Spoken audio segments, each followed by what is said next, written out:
के पाठ में मैंने पढ़ा है कि किस प्रकार सप्तऋषि जी माता पार्वती जी से बातें कर रहे हैं और उनके पिता को शादी के लिए तैयारियां करने के लिए बोल रहे हैं। किस प्रकार लगन पत्रिका तैयार की जा रही है और किस प्रकार शिव जी ने अपना वेश बनाया है।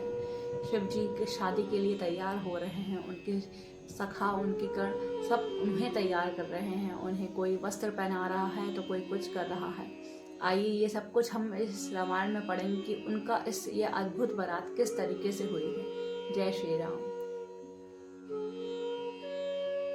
राम राम जी, मेरा नाम है उन्नति और मैं हूँ आपके साथ में। मैं कर रही हूँ रामायण का पाठ और आप भी मेरे साथ रामायण का पाठ करें। मैं रामायण में ही लिखा है कि रामायण का पाठ पढ़ने और सुनने दोनों का एक ही फल होता है। आप इसे अपने बच्चों को ज़रूर सुनाएं। इसे अपने बच्चों को ज़रूर बताएं कि रामायण में क्या लिखा हुआ है। इससे हमें और हमारे बच्चों को दोनों सभी को घर में ये पता चलेगा कि सही में रामायण में क्या लिखा है। रामायण का एक एक पन्ना मैं आपके सामने पढ़ूंगी। एक एक शब्द उसका रामायण में लिखा हुआ होगा। कुछ भी मेरी तरफ से बनाया हुआ नहीं होगा। सब कुछ जो रामायण में लिखा है हम इसी को पढ़ेंगे, इसी को जानेंगे। इसमें हम रामायण को ही जानेंगे। जय श्री राम। गणेश जी भगवान की जय, श्री सीता माता की जय, श्री रामचंद्र भगवान की जय, श्री हनुमान बाबा की जय। बालकांड मासपारायण तीसरा विश्राम। सुनी बोली मुस्काई भवानी, उचित कहे हो मुनि वर विज्ञानी। तुम्हारे जान काम अब जारा, अब लगी संभो रहे सभी कारा। यह सुनकर पार्वती जी मुस्कुराई बोली, हे विज्ञानी मुनिवरों, आपने उचित ही कहा। आपकी समझ में शिव जी ने कामदेव जी को अब जलाया है। अब तक तो वे विकार युक्त कामी ही रहे। अरे जान सौदा शिव जोगी, अजन अनवगा काम अभोगी। जो मैं शिव से अस जानी, प्रीति समेत कर्म मन बानी।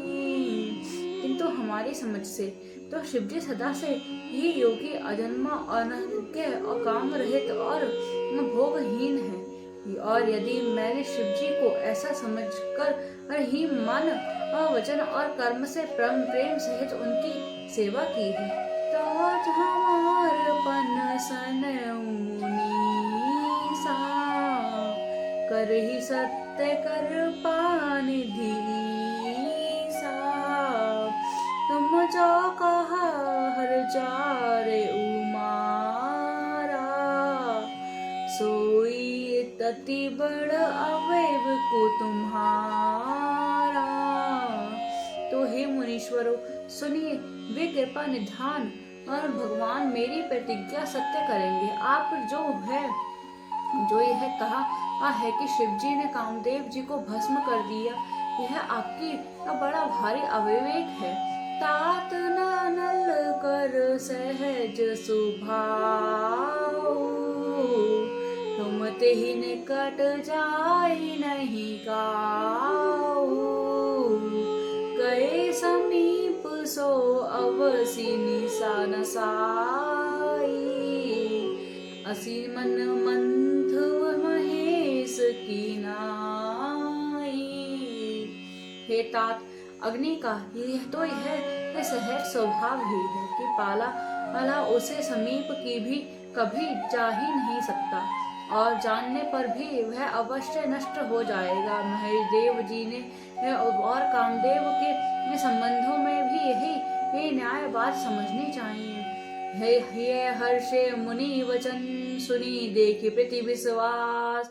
चले भवानी स्नाई सिर, गए हिमाचल पास। यावर राम मेरे प्रभु राम, मेरे प्रभु राम यावर राम।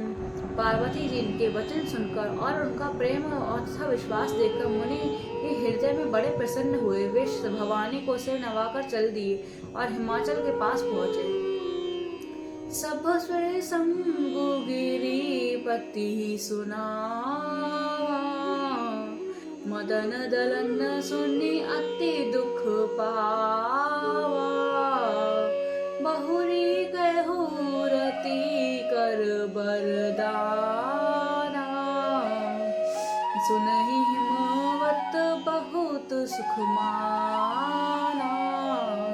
उन्होंने पर्वतराज हिमालय को वो अब हाल सुनाया।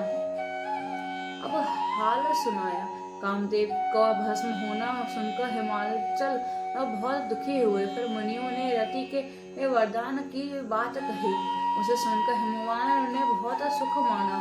हृदय विचारी शंभु प्रतिभात प्रभुताई, सादर मुनिवर लई बोलाई, सुदुनि सुन खतरु उसघु सोचाई, बेग वेद विधि लगन धराई। शिव जी ने प्रभु को वो मन में विचार कर हिमालय में चलने की श्रेष्ठ मुनियों को आदर पूर्वक बुला दिया और उनसे शुभ दिन और शुभ नक्षत्र और शुभ घड़ी वाकर वेद की विधि के अनुसार शीघ्र ही में निश्चय कर लिखवा लिया। पतनि सप्त ऋषि पिन सोई दीनी, गहि पद पिन हिमाचल कीनी, चाई विधि तिन दिन सो पाती, बाचत प्रीति न हृदय समाती। वह हिमाचल ने वह लगन पत्रिका सप्त ऋषि को दे दी और चरण पकड़कर उनकी ये विनती की। उन्होंने जाकर वह लग्न पत्रिका ब्रह्मा जी को दी। उसको पढ़ते ही समय उनके हृदय में प्रेम समता न था। लगन बाची अज सभई सुनाई, हर्षे मुनि सब सुल समुदाय, सुमन वेष्टि नभवा जनवाजे, मंगल कलश देव सन्मुदिसि साजे। ब्रह्मा जी ने लग्न पढ़कर सबको सुनाया। उसे सुनकर सब मुनि और देवताओं का सारा समाज हर्षित हो गया। आकाश से फूलों की वर्षा होने लगी, बाजे बजने लगे और दसों दिशाओं में मंगल कलश सजा दिए गए।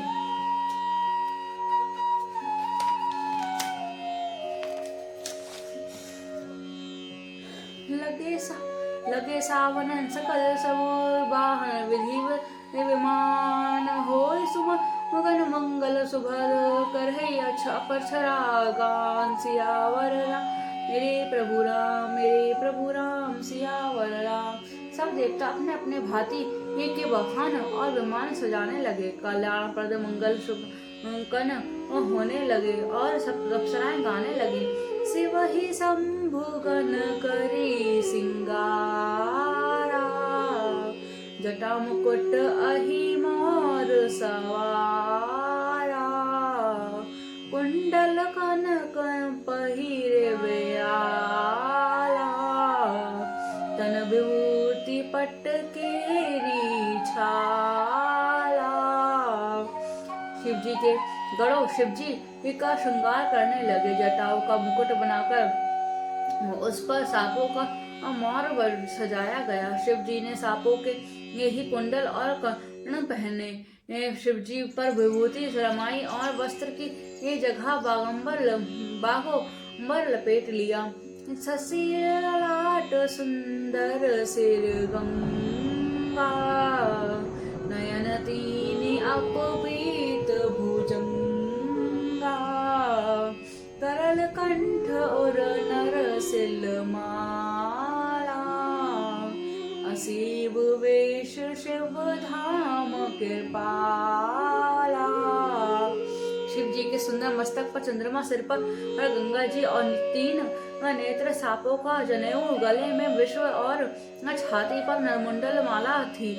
इस प्रकार उनका वेश आभूषण अशुभ होने पर भी वे कल्याण के धाम और कृपालु हैं।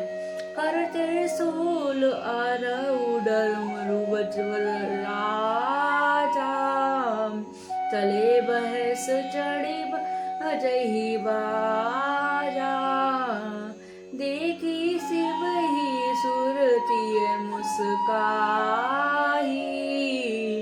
बरलायक दुल्हिन जगनाही।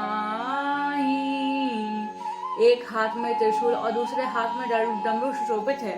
शिव जी बैल पर चढ़कर चले, बाजे बज रहे हैं। शिव जी ये देखकर देवगण मुस्कुरा रही हैं और कहती हैं कि इस वर के योग्य दुल्हन संसार में नहीं मिलेगी। विष्णु विचंची आदि सुर व्राता, चढ़ी चढ़ी वाहन चले बाराता, सुर समाज सब भांति अनुपा, नहीं बारात दूल अनुरूपा।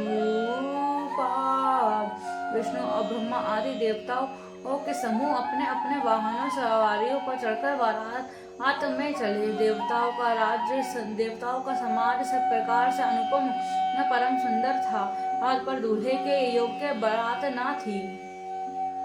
विष्णु कहा असबहेसी, तब बोली सकल देश महाराज, बिलग बिलग होई चलो, सब निज सहित निज निज सहित समाज। सियावर राम मेरे प्रभु राम, सियावर राम मंगल भवन मंगल हारी, द्रवौ सुदशरथ जर बिहारी।